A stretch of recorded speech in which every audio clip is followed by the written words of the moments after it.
শ্যাম কানু মহন্তক কেৱল 7 দিনৰ ভিতৰত অসমলৈ আনিব লাগে। য'তে আছে পৃথিৱীৰ য'তে লুকাই আছে তাৰে পৰাই ধৰি আনিব লাগিব অসমলৈ আৰু 7 দিনৰ ভিতৰত আমাক বিচাৰ লাগে। মই নীলোৎপল বৰাই অসম চৰকাৰক দাবী জনাইছো কেৱল 7 দিনৰ ভিতৰত শ্যাম কানু মহন্তক অসমত লাগে। যদি চৰকাৰে বিচাৰ ল'ব নোৱাৰে ধৰি আনক, অসমৰ ৰাইজক গতাই দিয়ক, আমাক গতাই দিয়ক, আমি বিচাৰ ল'ম। যোৱা 10, 12, 15 বছৰে জুবিন গাৰ্গক চুহি খাই এই ফেষ্টিভেলবোৰ ৰঙালী নৰ্থ ইষ্ট ফেষ্টিভেল এনেধৰণৰ ফেষ্টিভেলবিলাক যেতিয়া আৰম্ভ কৰিছিলে তেতিয়াৰ পৰাই জুবিন দাক সদায় এনেকুৱা ধৰণৰ আৱেগিক কথা কয় যে এই ফেষ্টিভেলটো আমি পতাৰ উদ্দেশ্য হৈছে অসমৰ আৰু উত্তৰ পূৰ্বাঞ্চলৰ সংস্কৃতিক গোটেই পৃথিৱীতে জনপ্ৰিয় কৰা আৰু তাত তেতিয়াহে সম্ভৱ হ'ব যেতিয়া জুবিন গাৰ্গ থাকিব।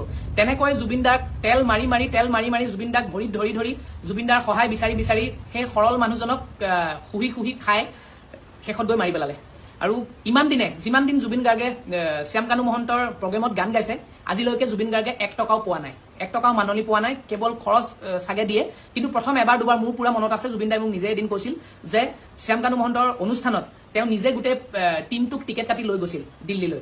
গতিকে এনেকুৱা এজন ব্যক্তি যিয়ে জুবিন গাৰ্গক ইমান বছৰে শুহি খাই শেষত জুবিন গাৰ্গক মাৰি পেলালে, জুবিন গাৰ্গক আমাৰ পৰা লৈ গ'ল। গতিকে 7 দিনৰ ভিতৰত মই দাবী জনাইছো অসম চৰকাৰক যে 7 দিনৰ ভিতৰত অসমলৈ আনিব লাগে, ধৰি আনিব লাগিব য'তে আছে। আৰু এই ভিডিঅ'টো যদি আপোনালোকে একমত তেতিয়াহ'লে সকলোৱে শ্বেয়াৰ কৰক আৰু হিমন্ত বিশ্ব শৰ্মা আৰু অসম চৰকাৰক টেগ কৰক।